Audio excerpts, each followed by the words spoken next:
Shadow 3088 says, if you wouldn't have pioneered the novice effect or had concepts in practical programming to guide your training, what other existing program, would be the lesser of evils and why? Well, let me clear up a misunderstanding. When I was lifting competitively back in the 80s, I didn't know any of this shit at all.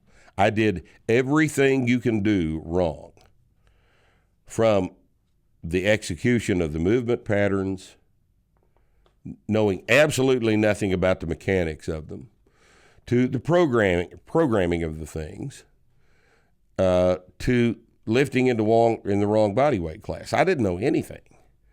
I was a complete idiot. I'm not genetically gifted for this.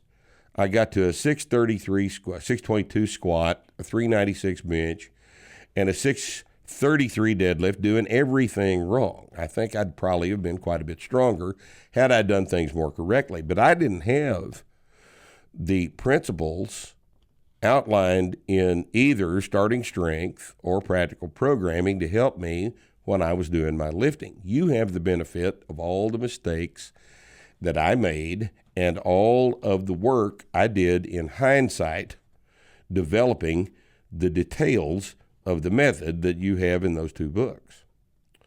The lesser of the evils of other existing programs were the ones I was using back then. You know, you kind of generally had an idea that you need to go up over a 12-week period, need to go from high volume to high intensity. So I managed to get that all done, but it was probably premature. For example, I never went through what you would call the novice linear progression. I didn't know. I developed that much later. And as a result, had I gone through the novice linear progression into the high volume, lower intensity, lower volume, higher intensity programs I used for getting ready for meet preparation, I would have started out at a much higher baseline to enter that 12-week tapering cycle that I used at the time for meets. And it would have worked a hell of a lot better. So the lesser of evils is basically all of the other silly bullshit that's out there. Our method works better. Absolutely it does. It works better than anybody else's for getting ready for a meet.